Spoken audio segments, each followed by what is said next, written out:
ನಮಸ್ಕಾರ ವೀಕ್ಷಕರೇ, ಎಲ್ಲರೂ ಹೇಗಿದ್ದೀರಾ?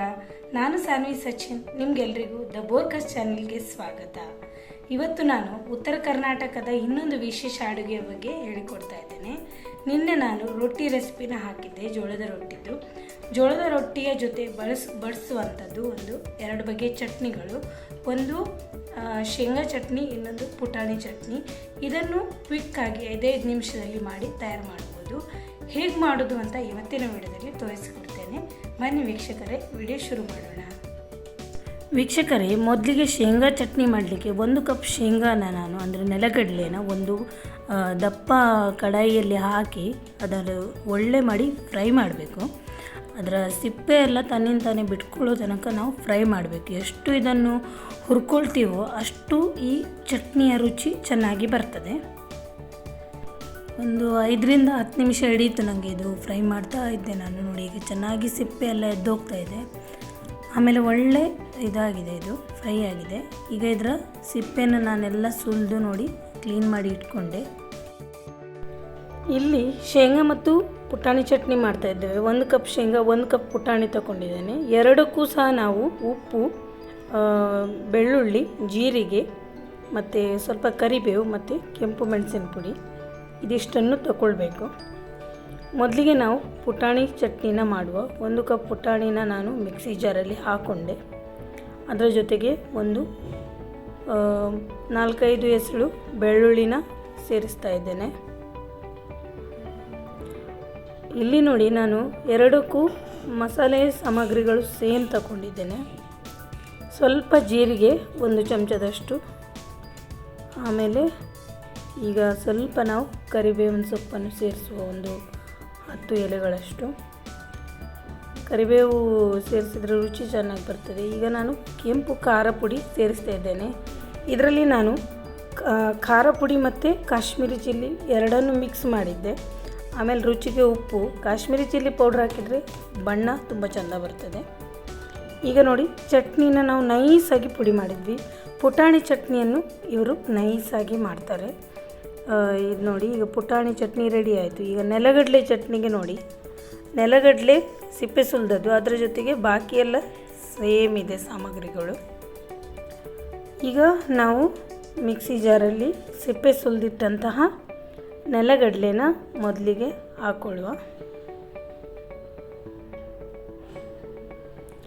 ಈಗ ನೆಲಗಡಲೆ ಆದ ನಂತರ ಸ್ವಲ್ಪ ಜೀರಿಗೆ, ನಾನು 2 ಚಮಚಷ್ಟು ಜೀರಿಗೆ ತೊಗೊಂಡಿದ್ದೆ. 1 ಚಮಚ ಅಲ್ಲಿ, 1 ಚಮಚ ಇಲ್ಲಿ ಯೂಸ್ ಮಾಡಿದೆ. ಸ್ವಲ್ಪ ಕರಿಬೇವು, ಸ್ವಲ್ಪ ಬೆಳ್ಳುಳ್ಳಿನೂ ಸೇರಿಸಿದೆ. ಆಮೇಲೆ ಖಾರ ಪುಡಿ, ಈಗ ಒಂಚೂರು ಉಪ್ಪು. ಈಗ ಇದನ್ನು ನಾವು ಮಿಕ್ಸಿ ಮಾಡಬೇಕು. ಆದರೆ ಇದನ್ನು ನೈಸಾಗಿ ಪುಡಿ ಮಾಡೋದಿಲ್ಲ. ಇದು ವಿಪ್ ಅಂತ ಬರೆದಿರುತ್ತಲ್ಲ ಮಿಕ್ಸಿಯಲ್ಲಿ, ಆ ಕಡೆ ತಿರುಗಿಸಿ ಹೀಗೆ ತರಿತರಿಯಾಗಿ ರುಬ್ಕೊಳ್ಬೇಕು. ಆಮೇಲೆ ಅರ್ಧ ರುಬ್ಬಿ ಆದ ನಂತರ ಒಂದು 2 ಚಮಚದಷ್ಟು ಎಣ್ಣೆನ ಸೇರಿಸಬೇಕು. ಇದರಿಂದ ಇನ್ನೂ ಸಹ ಈ ಚಟ್ನಿಯ ರುಚಿ ಹೆಚ್ಚಾಗ್ತದೆ. ಆಮೇಲೆ ನೋಡಲಿಕ್ಕೂ ತುಂಬ ಯಮಿಯಾಗಿ ಕಾಣುತ್ತೆ. ಈಗ ನೋಡಿ, ಪುನಃ ನಾನು ವಿಪ್ಪೆ ಮಾಡಿದೆ. ಈಗ ನೋಡಿ, ಇದು ತರಿತರಿಯಾಗಿ ರುಬ್ಬಿ ಚಟ್ನಿ ತಯಾರಾಯಿತು. ಇದು ದಿಢೀರಾಗಿ ತಯಾರಾಗುವಂಥ ಚಟ್ನಿ. ನೋಡಿ ವೀಕ್ಷಕರೇ, ಇದರ ಬಣ್ಣ ನೋಡಿ, ಹಾಗೆ ರುಚಿ ಕೂಡ ತುಂಬ ಚೆನ್ನಾಗಿ ಬಂದಿದೆ. ಈ ಚಟ್ನಿ ನಮ್ಮ ಮನೆಯಲ್ಲಂತೂ ಎಲ್ರಿಗೂ ತುಂಬ ಇಷ್ಟ. ಇದನ್ನು ನೋಡಿಯೇ ಆಸೆ ಆಗ್ತಾಯಿದೆ, ಅಷ್ಟು ಚೆನ್ನಾಗಿ ಬಂದಿದೆ ಈ ಚಟ್ನಿ. ಈಗ ನೋಡಿ, 2 ಬಗೆಯ ಚಟ್ನಿಗಳು ಸಹ ತಯಾರಾದವು. ಹುರಿಗಡಲೆ ಚಟ್ನಿ ಮತ್ತು ನೆಲಗಡಲೆ ಚಟ್ನಿ. ಇದು ಆರೋಗ್ಯದ ದೃಷ್ಟಿಯಲ್ಲಿ ಸಹ ತುಂಬ ಒಳ್ಳೆಯದು. ರುಚಿ ಕೂಡ ಅಷ್ಟೇ ತುಂಬ ಚೆನ್ನಾಗಿರ್ತದೆ. ಇದು ನಾವು ಅನ್ನದ ಜೊತೆ ಬೆರೆಸಿ ತಿನ್ಬೋದು. ದೋಸೆ ಮಾಡಿದರೆ ಅದರ ಮೇಲುಗಡೆ ಹಚ್ಚಿ ತಿನ್ಬೋದು. ಆಮೇಲೆ ಗಂಜಿ ಜೊತೆ ಅಂತೂ ಇದು ಸೂಪರ್ ಕಾಂಬಿನೇಷನ್. ಉತ್ತರ ಕರ್ನಾಟಕದ ಜನ ಇದನ್ನು ತಮ್ಮ ಮನೆಗಳಲ್ಲಿ ಒಮ್ಮೆ ತುಂಬ ಪ್ರಮಾಣದಲ್ಲಿ ಮಾಡಿ ಇಟ್ಟು ಬಿಡ್ತಾರೆ.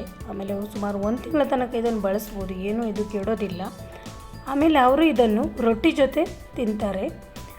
ಈಗ ನಾನು ನೋಡಿ, ರೊಟ್ಟಿ ಜೊತೆ ಈ ಚಟ್ನಿನ ಬಳಸಿ ತೋರಿಸ್ತೇನೆ. ಮೊದಲಿಗೆ ನಾನು ಜೋಳದ ರೊಟ್ಟಿನ ಹಾಕ್ಕೊಂಡೆ ಪ್ಲೇಟಲ್ಲಿ. ಆಮೇಲೆ ಇದರ ಮೇಲೆ ಅವರು ಬೆಣ್ಣೆ ಸವರಿ ತಿಂತಾರೆ. ಜೋಳದ ರೊಟ್ಟಿ ಜೊತೆ ಬೆಣ್ಣೆ ತುಂಬ ಒಳ್ಳೆಯದಾಗ್ತದೆ. ಆಮೇಲೆ ಈಗ ನಾವು ಮಾಡಿಟ್ಟಂಥ ಚಟ್ನಿನ ಬಳಸುವ. ಮೊದಲಿಗೆ ನೋಡಿ, ಶೇಂಗಾ ಚಟ್ನಿ ಅಥವಾ ನೆಲಗಡಲೆ ಚಟ್ನಿ. ಇದರಲ್ಲಿ ಬೆಳ್ಳುಳ್ಳಿ ಫ್ಲೇವರ್ ಅಂತೂ ತುಂಬ ಚೆನ್ನಾಗಿ ಬರ್ತದೆ.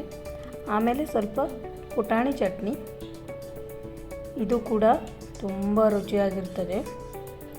ಬಾಯಿ ಏನಾದರೂ ಕೆಟ್ಟಿದ್ರೆ ಇದು ಒಳ್ಳೆ ಕಾಂಬಿನೇಷನ್, ರುಚಿಗೆ ಹೇಳಿ ಮಾಡಿಸಿದ್ದು. ಆಮೇಲೆ ಸ್ವಲ್ಪ ಮೊಸರು ಬಳಸ್ತಾರೆ ಇವರು. ಮೊಸರು, ಚಟ್ನಿ ಮತ್ತು ರೊಟ್ಟಿ ತುಂಬ ಚೆನ್ನಾಗಿರ್ತದೆ ತಿನ್ನೋದಕ್ಕೆ. ಈಗ ಇಲ್ಲಿ ನಾನು 2 ಬಗೆಯ ಉಪ್ಪಿನಕಾಯನ್ನು ಬಳಸ್ತಾ ಇದ್ದೇನೆ. ಒಂದು ಖಾರದ ಉಪ್ಪಿನಕಾಯಿ, ಇದು ಸ್ವಲ್ಪ ಖಾರ ಮತ್ತು ಹುಳಿಯಾಗಿದೆ. ಅದರ ಜೊತೆ ಸ್ವಲ್ಪ ಈರುಳ್ಳಿನೂ ಇವರು ಕಚ್ಚಿ ತಿಂತಾರೆ. ಆಮೇಲೆ ಒಂದು ಹಸಿಮೆಣಸಿನಕಾಯನ್ನು ಸರ್ವ್ ಮಾಡಿದೆ. ಇದೆಲ್ಲ ಇವ್ರ ಕಡೆ ಊಟದ ಒಂದು ಮೆನು ಹೀಗೆ ಇರುತ್ತೆ, ಥಾಲಿ ಅಂತ ಹೇಳ್ಬೋದು. ಈ ಥಾಲಿನಲ್ಲಿ ಇದೆಲ್ಲನೂ ಇದೇ ಇರುತ್ತೆ ನೋಡಬೇಕಾದ್ರೆ. ಆಮೇಲೆ ಸ್ವಲ್ಪ ನಾನು ಸಿಹಿ ಉಪ್ಪಿನಕಾಯಿನೂ ಬಳಸ್ತಾ ಇದ್ದೇನೆ, ಯಾಕಂದರೆ ಸಿಹಿ ಮತ್ತು ಹುಳಿ ಖಾರ ಉಪ್ಪಿನಕಾಯಿ ತುಂಬ ಒಳ್ಳೆಯದಾಗುತ್ತೆ. ಈಗ ನೋಡಿ, ಪಕ್ಕ ಉತ್ತರ ಕರ್ನಾಟಕದ ಒಂದು ರೊಟ್ಟಿ ಪ್ಲೇಟ್ನ ರೊಟ್ಟಿ ಥಾಲಿ ತಯಾರಾಗೋಯಿತು. ನಮ್ಮ ಚಟ್ನಿ ಅಂತೂ ನೋಡಿ ಎಷ್ಟು ಚೆನ್ನಾಗಿ ಬಣ್ಣ ಬಣ್ಣವಾಗಿ ಕಾಣ್ತಾ ಇದೆ ಪ್ಲೇಟಲ್ಲಿ. ವೀಕ್ಷಕರೇ, ನಮ್ಮ ಈ ಚಟ್ನಿ ರೆಸಿಪಿ ನಿಮಗೆ ಇಷ್ಟ ಆಗಿದ್ದಿದ್ರೆ ಲೈಕ್ ಮಾಡಿ, ಶೇರ್ ಮಾಡಿ, ಕಮೆಂಟ್ ಮಾಡಿ. ನಮ್ಮ ವಿಡಿಯೋನ ನೋಡಿ ನೀವು ಕೂಡ ಚಟ್ನಿ ಪುಡಿಯನ್ನು ತಯಾರಿಸಿ ಇಟ್ಕೊಳ್ಳಿ. ಊಟದ ಜೊತೆ ತುಂಬಾ ಉಪಯೋಗಕ್ಕೆ ಬರ್ತದೆ ಇದು. ವೀಕ್ಷಕರೇ, ನಮ್ಮ ಚಾನೆಲ್ನ ಸಬ್ಸ್ಕ್ರೈಬ್ ಮಾಡೋದನ್ನು ಮರಿಬೇಡಿ. Thank you for watching.